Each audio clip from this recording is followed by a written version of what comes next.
Baik pemirsa, terima kasih Anda masih bergabung bersama kami dalam Market Opening dan kita lanjutkan kembali perbincangan bersama dengan Praska Putantio, Senior Research Analyst dari Infovesta. Mas Praska, tadi sudah disebutkan ada beberapa sektor yang menopang indeks tadi sempat berada di zona hijau.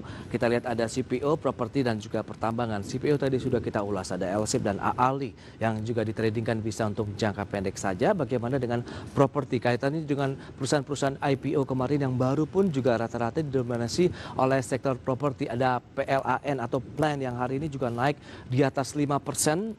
Mas Praska, Anda melihat ini Ya, bisa menjadi pilihan investasi untuk menambah pundi-pundi ataupun cuan bagi traders maupun investor hari ini? ya, untuk beberapa saham yang baru tercatat kemarin, ya, tentu saja kita di sini masih perlu wait and see ya, karena Oke.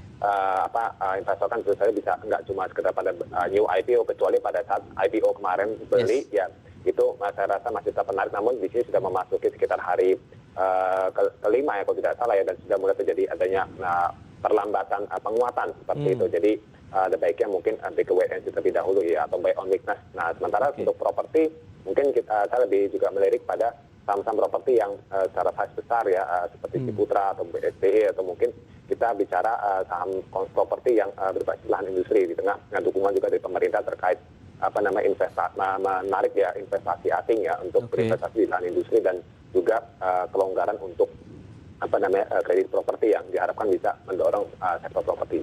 Baik, kalau bicara mengenai Ciputra Development, hari ini naiknya tidak terlalu kencang, hanya sekitar 0,7% ini, Pak Praska. Setelah dalam satu pekan terakhir juga pergerakannya cenderung mengalami pelemahan. Baru hari ini saja mulai ada penguatan begitu, teknikal rebound saja, atau bagaimana untuk CTRA?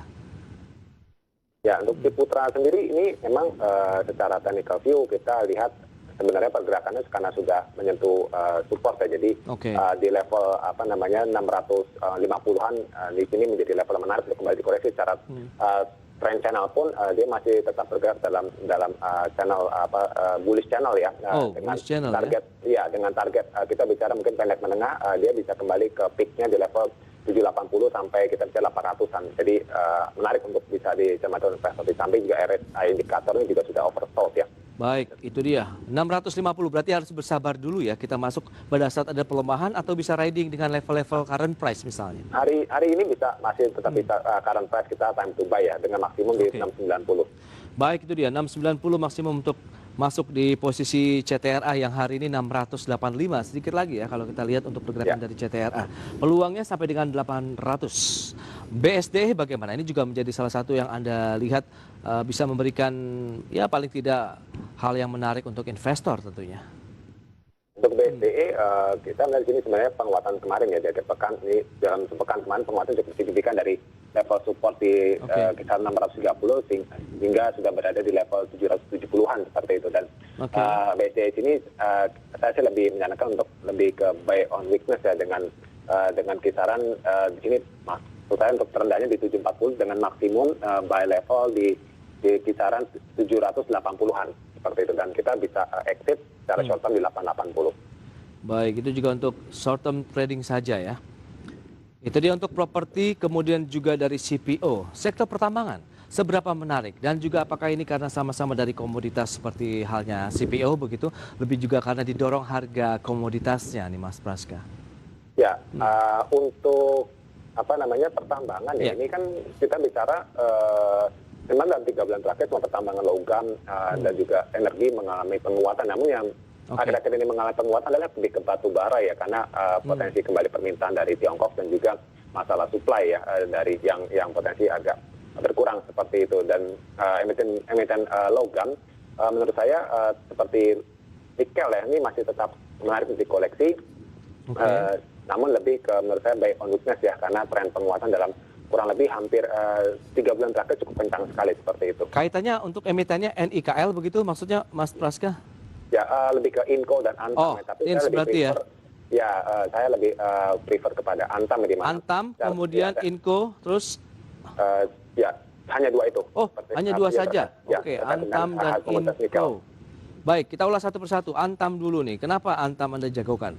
Karena dari harga emasnya kah, nikelnya atau bagaimana?